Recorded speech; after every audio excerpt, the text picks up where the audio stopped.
वो एक ऐसा गुप्त रहस्य था जिसका अंदाजा महिषासुर को उसकी मौत के आखिरी पल तक नहीं हुआ। आज हम उन पन्नों को खोलेंगे जो शास्त्रों में तो हैं, पर उनकी रणनीति शायद ही किसी ने समझी हो। क्या आप जानते हैं कि मां दुर्गा ने महिषासुर के उस वरदान को कैसे बेकार कर दिया जिसे ब्रह्मा जी ने खुद दिया था? महिषासुर एक ऐसा दैत्य जिसकी तपस्या ने खुद विधाता को झुकने पर मजबूर कर दिया। उसका लक्ष्य एक ही था, अमर होना। उसने ब्रह्मा जी से मांगा, मुझे कोई देवता, दानव या मनुष्य न मार सके।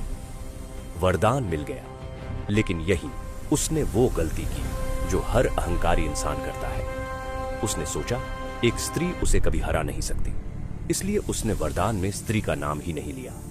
यही उसके विनाश का पहला बीज बना। शक्ति पाते ही महिषासुर ने स्वर्ग पर हमला कर दिया। इंद्र का सिंहासन छिन गया।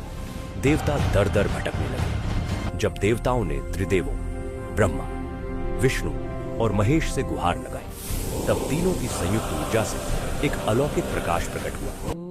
उस प्रचंड ऊर्जा से जन्मी मां दुर्गा, 10 भुजाएं, 10 दिव्य अस्त्र और आंखों में पूरे ब्रह्मांड का क्रोध। युद्ध शुरू हुआ। महिषासुर कभी भैंसा बनता, कभी शेर तो कभी हाथी, लेकिन यहां मां ने जो किया वो सिर्फ युद्ध नहीं था, वो मनोविज्ञान, साइकोलॉजी था। रणनीति नंबर 1, अहंकार को हथियार बनाओ। मां ने महिषासुर पर सीधे प्रहार करने के बजाय अपनी दिव्य हंसी से उसे उकसाया। जब इंसान गुस्से में होता है तो वो सोचने की शक्ति खो देता है। रणनीति नंबर 2, असली चेहरा सामने लाओ। जब महिषासुर क्रोध में अंधा होकर अपने असली रूप भैंसे में आया, तभी मां जानती थी कि अब उसका कवच टूट चुका है। रणनीति नंबर 3, इंद्रिय नियंत्रण, सेल्फ कंट्रोल।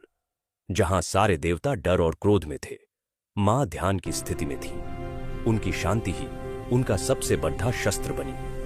अंत में मां ने उसे अपने पैरों के नीचे दबा लिया और अपने त्रिशूल से उस गुप्त केंद्र पर प्रहार किया जहां महिषासुर का अहंकार रहता था। वो बिंदु जहां वरदान भी काम नहीं करता। महिषासुर के वध के साथ ही बुराई का अंत हुआ, लेकिन असली जीत थी उस रणनीति की। मां दुर्गा की ये 3 नीतियां आज भी काम करती हैं। चाहे आपके जीवन का महिषासुर कोई समस्या हो, कोई डर हो या कोई इंसान, रणनीति एक ही है। कमेंट में लिखें जय मां दुर्गा और बताएं कि आपके जीवन का वो महिषासुर कौन है जिसे आप इन नीतियों से हराना चाहते हैं।